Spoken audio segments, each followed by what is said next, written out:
సంధ్య theatre ఘటనలో గాయపడి కిమ్స్ ఆసుపత్రిలో చికిత్స పొందుతున్న శ్రీతేజ్ను మాజీ మంత్రి ఎమ్మెల్యే హరీష్ రావు పరామర్శించారు.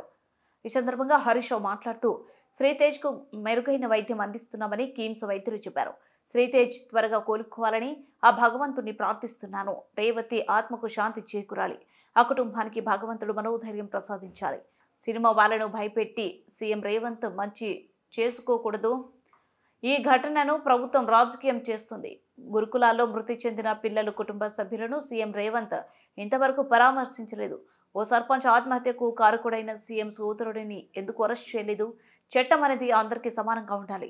శ్రీతేజ్ను పరామర్శించిన వారిలో కేపీ వివేకానంద, బండారు లక్ష్మారెడ్డి, ఎర్రబెల్లి దయాకర్ రావు, శ్రీనివాస్ గౌడ్, నవీన్ కుమార్తో పాటు పలువురు నాయకులు ఉన్నారు. సంఘటన చాలా దురదృష్టకరం. రేవతి గారి మృతికి ప్రగాఢ సానుభూతిని తెలియజేస్తూ శ్రీతేజ్ తొందరగా బాగై నయం కావాలని ఆ భగవంతుని బీఆర్ఎస్ పార్టీ పక్షాన ప్రార్థిస్తుంది. సీఎంతో ఫిల్మ్ ఇండస్ట్రీ మీటింగ్ జరిగింది, సెపరేట్ అయిపోయింది. సరే, ఇది రాజకీయాలు మాట్లాడే సందర్భం కాకపోవచ్చు. అందరికీ తెలుసు ఏం జరుగుతుంది అనేది. రాష్ట్ర ప్రజలు గమనిస్తున్నారు, ఫిల్మ్ ఇండస్ట్రీ వాళ్ళు గమనిస్తున్నారు. ఏం జరిగినా రాష్ట్రానికి మంచి జరగాలి. భయభ్రాంతులతో కాదు, ప్రేమ అభిమానాల మధ్య జరగాలి. ఏదైనా రాష్ట్రం మంచి కోసం ఆలోచించాలి. అందరూ బలవంతంగానో భయభ్రాంతుల మధ్య కాకుండా ప్రేమ అభిమానాలతో, మంచితనంతో మంచి జరగాలని కోరుకుంటాం.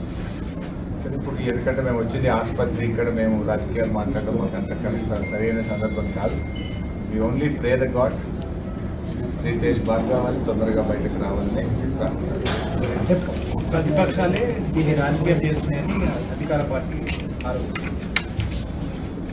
సరే, నువ్వేమో రాజకీయాలు మాట్లాడాలంటే నువ్వు పదే క్వశ్చన్లు, రాజకీయమైన క్వశ్చన్లు వేస్తావు, చెప్తావు, బాగుంది చెప్పవచ్చు. ప్రతిపక్షాలు రాజకీయం చేస్తుందా, ప్రభుత్వం రాజకీయం చేస్తుందా అందరికీ తెలుసు కదా. నేను ఒక మాట సింపుల్గా అడుగుతున్నా సార్. 12 రోజుల తర్వాత కదా ముఖ్యమంత్రి స్పందించింది. యాక్సిడెంట్ జరిగిన తర్వాత శ్రీతేజ్ను ప్రభుత్వం ఎందుకు స్పందించలేదు?